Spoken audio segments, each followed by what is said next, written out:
Yeah, what's up, y'all? We back with another one. Like, comment, subscribe. I hope everybody alright out there.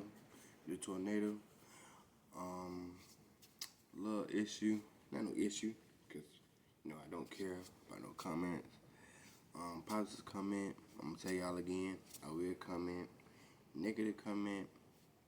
I'm gonna just click like on it. You know what I'm saying? Y'all can just give this video a like, comment, support. Just like. That's all. But like I said, the negative comment, I'ma like it, but I'm not gonna condone it. Some of the good comment, I'm gonna try my best to comment. But like I said, like, comment, subscribe, and Zay Gang, Zay Fam, we back with another one, and let's get into the video. And then, another thing, somebody said this the worst video. This the worst YouTube they ever seen. Y'all ain't got to support. Y'all ain't got to subscribe. Thank you for the subscribers I do got. I'll continue growing. But if you don't want to support and only thing you think about is negative, negative, negative, negative, you don't have to come on here and comment. Y'all take 10 seconds just to comment and be like, oh, okay, such and such. Thank you for doing that. Because if you ain't got no haters, you ain't popping. So, like I said, we're finna get into this video and thank for the subscribers I do have. Attempted cover up. White woman arrested finally for fatally shooting her black boyfriend. I'm taking you to the state of Georgia. Put up the picture full mass. This is a hell of a story. Authorities in Georgia have arrested Hannah Cobb, the girlfriend of 30-year-old Telvin Telebo Rackens Osborne, who they say shot him to death in the bedroom they shared early Sunday morning. Dang. Sheriff Alfonso Williams said Tuesday that Cobb, 25, has been charged with involuntary manslaughter. Okay? Cobb is being held at Burke County Jail, said the sheriff, who stressed that the shooting was not an accident. Now, I want you to remember involuntary manslaughter, all right? So the shooting occurred after, quote, both parties had been drinking, end quote, said Sheriff Williams, confirming the couple fought before the fatal bullet was shot. Cobb and Osborne lived together and had 2 children. Quote, the offenses committed leading up to the discharge of the firearm included simple battery, family violence, and reckless conduct. Sheriff said during a news conference on Tuesday, it is reckless to go out and get drunk and then introduce a firearm in an argument. It is reckless to engage in an argument where there's pushing and shoving going on. Let me contextualize simple battery. Let me contextualize. Simple battery is unwanted physical contact. Typically, simple battery does not mean assault. It's unwanted physical contact. It could be a shoulder bump. It could be as simple as a move your hand off of me. Things like that. That is simple battery. So I want to provide a contextualization that the sheriff is providing.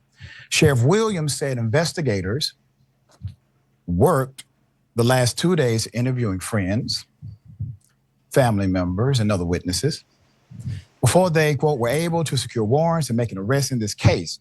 Osborne worked at the Savannah River nuclear plant, investigators said, little until today. But Osborne's younger brother, Roderick Williams, pointed the finger at Cobb early on, alleging she shot his sibling while suggesting police were covering up for her because she is white. The sheriff's office said Cobb cooperated with the investigation. She notified authorities. That's another thing, bro. It don't matter what race you is. The black people gonna get a little bit more time than the, you know. Don't care what color you is. You can be black or white, bro. They're gonna lock you up for it.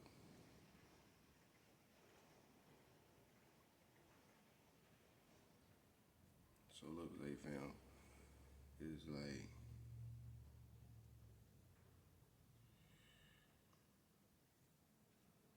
we here. They found we here. It's like how can I put it? It's like she shot him. She knows she gonna get charged for it, but she thought she gonna get less time. It's like she won't get the message. I mean, the sentence of like 10 years. She only gonna get like 3 to 5 years. Or probably ain't gonna get no time like self-defense charge. No. They already know y'all was arguing.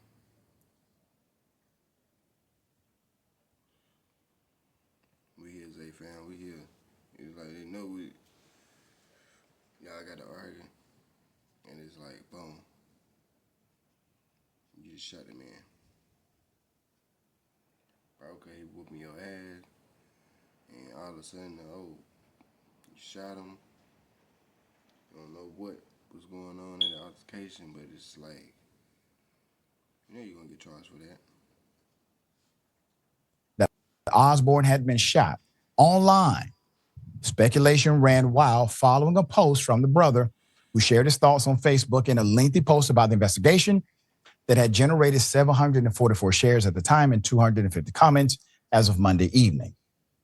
Quote, so Hannah Grace Cobb kills my brother, Terrible Rackings, after leaving a club partying, Roderick Williams alleged.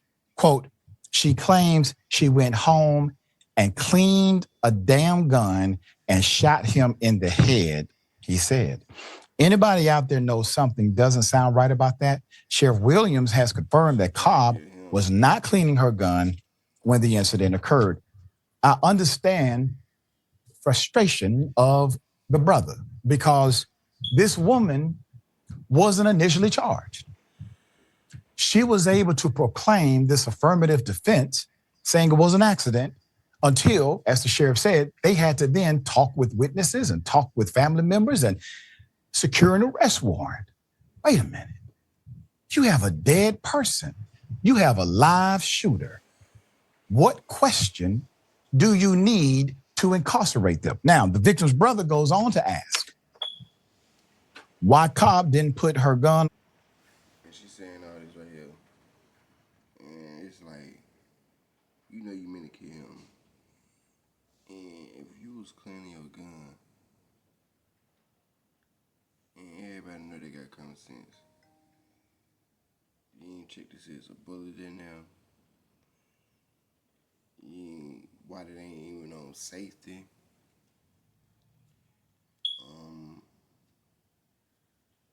Like, you couldn't clean in a different room. You weren't trying to clean no gun. What was you trying to act like you cleaned the gun? You had it toward the point him. You had it pointed towards him. You shot him. Acting like you was trying to clean the gun. Come on now. You clean the gun. You ain't gonna accidentally right there with the trigger at. Then you gonna make sure a bullet ain't in there, in the chamber. Everybody got common sense to know that. Make sure ain't no bullet in the chamber. On safety while cleaning it. Quote, it could have shot anybody, Roger Williams said. Who parties, gets drunk, and goes home in the middle of the night and cleans a gun? Exactly. I mean, he's talking like a detective. A drunk person? The victim's brother asks why the sheriff's department had withheld this information from the news media. Quote, sorry, but I don't buy it. And she needs to be locked up. It's negligent to even consider cleaning a gun. If that's what happened, what if a child was there? You're cleaning a gun.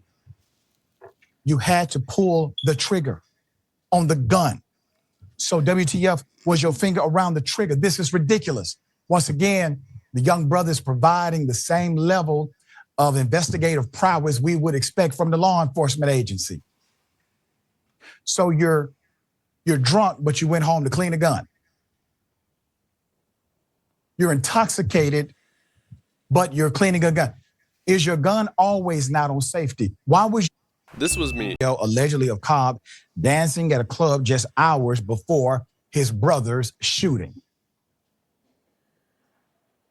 Osborne's case bears an eerily similar resemblance to that of Christian Toby Abumseli.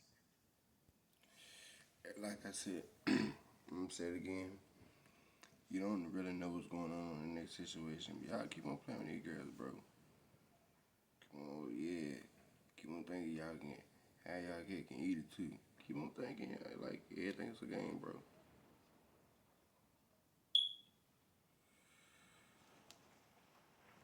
Everything ain't a game, bro. And you don't know, like I said, you don't know why she killed him, but at the same time, it's like, you know they had acid there. They was keep on, they was arguing and shit. He said something she ain't like. Oh yeah.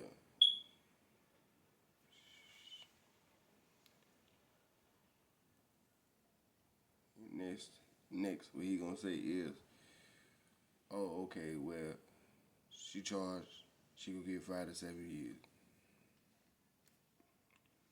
Telling you, she ain't get that much time for it. She gonna say it's self-defense, but they already know it ain't self-defense, but not guilty. 24. Who was fatally stabbed inside of a luxury apartment building. Remember this? In Miami's Edgewater neighborhood. This was April 3rd, 2022, by his white girlfriend, Courtney Clenny, an OnlyFans model and an Instagram influencer, who was ultimately charged for his murder after her own friends told the police she did it. Clenny had claimed she stabbed her boyfriend in self-defense, and for months, she and her attorney claimed, oh, he was abusive. Yeah, that's what happened. However, video footage circling online and statements made by mutual friends suggested that Clenny was the violent one towards her boyfriend. Wow, this is fascinating. And my goodness, the consistency and the love from the brother in this case, I believe, made all the difference in the world. The questions he posed, the people who looked at the post, the individuals who decided to share it, and the media who initially was complicit in the conspiracy, willfully or not, they were complicit because they didn't ask those questions. And why was it not, why was the crime scene not protected? Oh, because they did not see it as a crime scene. That's why. All right.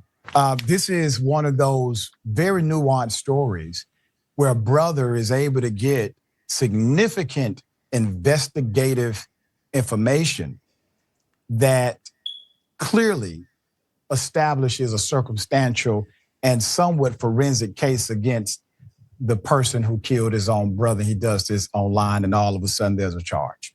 What say you? Yeah, I love that you pointed out the difference between the legal terms at the top of the story because, so often we read about these cases. We're not all lawyers, we're all lay people. So we don't always know the difference between things like simple battery as a term and assault, for example. And in this case, we might hear that she was charged with involuntary.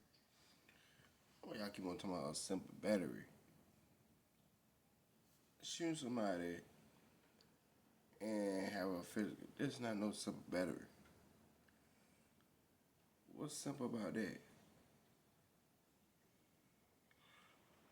Voluntary manslaughter and assume that it was all an accident, but the sheriff had to confirm that the shooting was not accidental. That's right. Any kind of domestic violence is sad and unnecessary, regardless of gender, who's doing it to who, regardless of race. However, whenever racism is inherent in the investigation of a case in terms of the alleged cover up or in terms of protecting a white woman who shot a black man, that is a whole other issue. And that in and of itself is sad because the racism now detracts from the fact that someone's entire life was lost and that someone's entire family and all of that person's friends are grieving the loss of this person. These stories are so dehumanizing because they can reduce someone's whole life to that of their race. It's unacceptable, but it is literal racism. That is what racism is. Racism is when people reduce others to absolutely nothing more than just their race, which it seems is why this woman was protected as she killed a black person. That's what we saw from the investigators. That's what we saw from the media who initially reported the story. And I'm so glad that the brother was able to get answers and to get results from this investigation, but he really should not have had to work so hard. And hopefully now there can be some kind of closure with the family. Hopefully now they can actually grieve instead of having to be the detectives that the actual detectives should have been in the first place. And I know even with this kind of story, there will be people who will post, oh, race had nothing to do with it. They may have believed her story because of A, B, and C. Well, I want you to imagine a world where the deceased parties comes home, cleans a gun, shoots his girlfriend in the head. She's dead. The police respond, and they simply believe his story. And he gets to go to sleep that night with no charge. You couldn't even imagine in America that would do that. A lead installer handles all of that from demolition. Y'all like, comment, subscribe. Or if you would have shot her in the head, man, like, comment, subscribe. Like the video. Just like, that's all I need. Y'all want to support, support.